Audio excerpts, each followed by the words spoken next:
సంవత్సరాల తరబడి ఎన్ని మందులు వాడినా మీ మోకాల నొప్పులు తగ్గట్లేదా? ప్రాణ పెయిన్ క్లినిక్ లో అత్యాధునిక చికిత్స.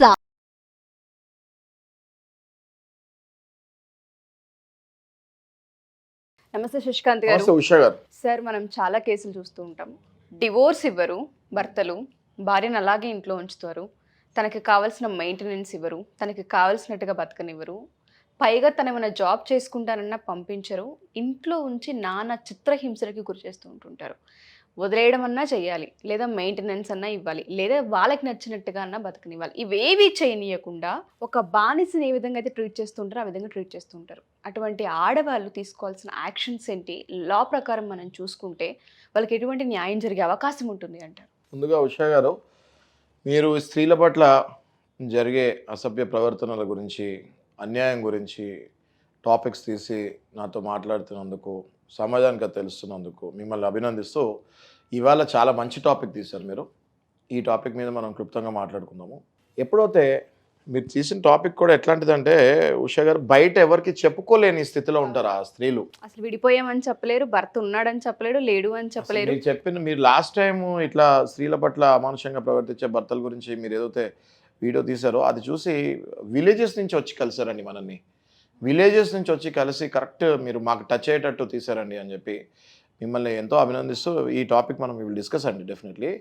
ఎప్పుడైతే ఒక స్త్రీని ఇంట్లో నిర్బంధించి కన్ఫైన్ చేసి రిస్ట్రెయిన్ చేసి ఒక భర్త బయట తిరుగుతూ వేరే స్త్రీలతో తిరుగుతూ వేరే స్త్రీలతో తిరగకుండా ఉన్నా, ఎప్పుడైతే ఈ స్త్రీని నిర్బంధించి బయటికి రాకుండా చేసి ఒక రూపాయి కూడా ఇవ్వకుండా కేవలం ఒక కుక్కకు పడేస్తున్నట్టు అన్నం పప్పు లేకపోతే అన్నం పచ్చడి అది కూడా ఉండదు. మీకు చాలా కరెక్ట్ చెప్పారు. నీళ్లు తాగి మంచినీళ్ళు తాగి బతికే స్త్రీలు ఏంటి? వాళ్ళ డబ్బు ఉన్న వాళ్ళు అందరూ మళ్ళీ బీదోళ్ళు కాదు, మళ్ళీ minimum middle class, above middle class మనుషులు ఇల్లు ఎంత దారుణంగా ప్రవర్తిస్తున్నారంటే స్త్రీల పట్ల, అది అసలు ఇమ్మీడియట్గా దాన్ని తీవ్రంగా ఖండించాలి. మనలాంటి రెస్పాన్సిబుల్ సిటిజన్స్ ఆఫ్ కంట్రీ ఇట్లాంటి సంఘటనని తీవ్రంగా ఖండించి దీన్ని లైమ్ లైట్లోకి తీసుకురావాలి. ఎలా సార్ అంటే, ఇప్పుడు ఎవరికైనా చెప్పాలి అన్నా భర్త ఉన్నాడు కదా, లీగల్ పరంగా మీరేం విడిపోలేదు అంటారు.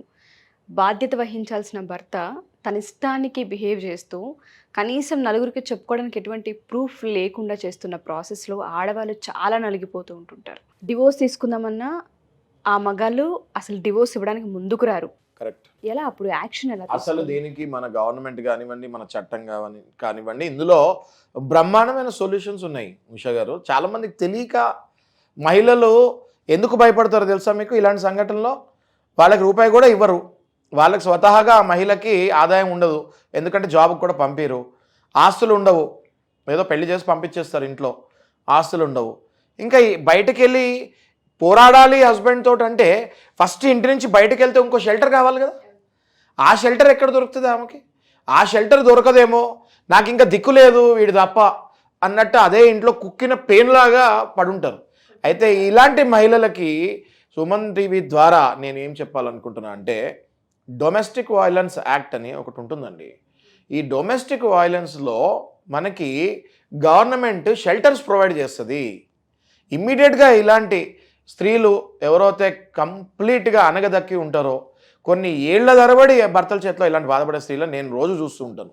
వీళ్ళకి షెల్టర్స్, ప్రొటెక్షన్ షెల్టర్స్ అన్నది ప్రొవైడ్ చేస్తారు మన గవర్నమెంట్. ఓకే, వెంటనే ప్రొటెక్షన్ షెల్టర్ ఇచ్చి ఆ స్త్రీకి హస్బెండ్ మీద వేసే కేసు ఖర్చులు కూడా వాళ్ళే తీసుకుంటారు. ఓకే, హస్బెండ్ మీద వేసే కేసు ఖర్చులు కూడా వాళ్ళే తీసుకొని ఫ్రీ లీగల్ ఎయిడ్ ఇస్తారు.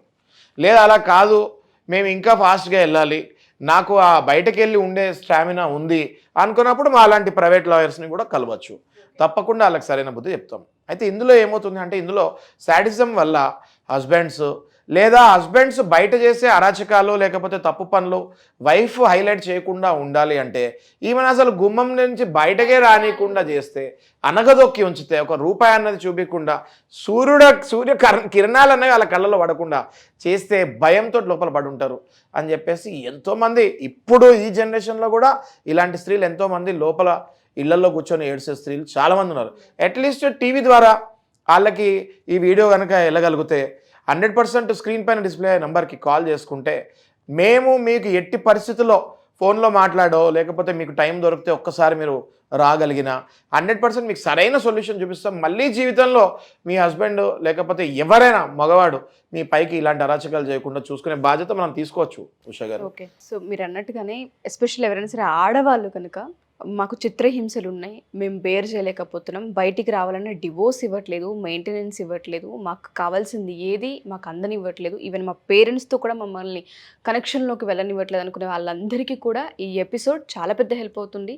మీకు శశికాంత్ గారు లీగల్గా ఏ విధంగా ముందుకెళ్తే మీరు సక్సెస్ అవుతారు, బయటికి ఏ విధంగా రావచ్చు అన్న దానికి లీగల్గా హెల్ప్ కూడా చేయడం జరుగుతూ ఉంటుంది. మెయింటెనెన్స్ కూడా ఉషా గారు అన్నట్టుగా మెయింటెనెన్స్ ఇప్పుడు అదే ఇంట్లో ఉంటున్నారు ఫర్ ఎగ్జాంపుల్, ఓకే వీళ్ళు బాగానే వెల్ టు డూ ఫ్యామిలీ అనుకోండి, నెలకు 2-3 లక్షలు హస్బెండ్ సంపాదిస్తున్నాడు, okay well to do family. ఈమె దగ్గర కూడా అట్లీస్ట్ బయటకు వచ్చి మనల్ని కలిసే అంత స్టామినా ఉంది, కానీ చిత్రహింసలు పెడతాడు, మెయింటెనెన్స్ ఇవ్వట్లేదు, పుట్టింటి ఆస్తుంది ఈమె దగ్గర, దాని తప్ప హస్బెండ్ ఏమి ఇవ్వట్లేదు. ఇలాంటి వాళ్ళు ఏం చేయాలి అంటే ఇలాంటి వాళ్ళు వెంటనే ఆ హస్బెండ్ మీద మెయింటెనెన్స్ వేసేయాలి. వెంటనే కోర్టుకు వెళ్ళి మెయింటెనెన్స్ కేసు వేసేస్తే వితిన్ 4 to 5 monthsలో మీ హస్బెండ్ సంపాదించుకునే దాంట్లో 50% వరకు క్లెయిమ్ చేసుకునే ఆస్కారం ఉంటుంది. చాలామందికి ఇవి తెలియక ఉషా గారు ఇంక నా జీవితం ఇంతే అన్నట్టు బతికేస్తున్నారు. అదే ఇంట్లో ఉంటూ హస్బెండ్ మీద మెయింటెనెన్స్ వేయచ్చు, అదే ఇంట్లో ఉంటూ హస్బెండ్ మీద డొమెస్టిక్ వైలెన్స్ వేయచ్చు, మీ మీద చెయ్యెత్తకుండా మీ మీద అరవకుండా చేసే బాధ్యత మనం తీసుకోవచ్చు. ఇది చాలామందికి తెలియక అలా ఉంటున్నారండి, అలా పడి ఉంటున్నారు. So they have to come out. మేము తప్పకుండా మేము చాలా డైలీ ఇట్లాంటి కేసులు చూసి బాధపడుతూ ఉంటాము. అదే కేవలం బాధపడటం వల్ల ఏం చేయలేం కాబట్టి మీడియా ద్వారా మీకు ప్రొటెక్షన్ ఇవ్వగలుగుతామమ్మా, మీరు బయటికి రండి, తప్పకుండా మీకు ఫ్రెష్ లైఫ్ నెక్స్ట్ ఎలా వెళ్ళాలో కూడా మేము మీకు సొల్యూషన్ ఇవ్వగలుగుతాం. Wonderful, thank you sir, thank you so much.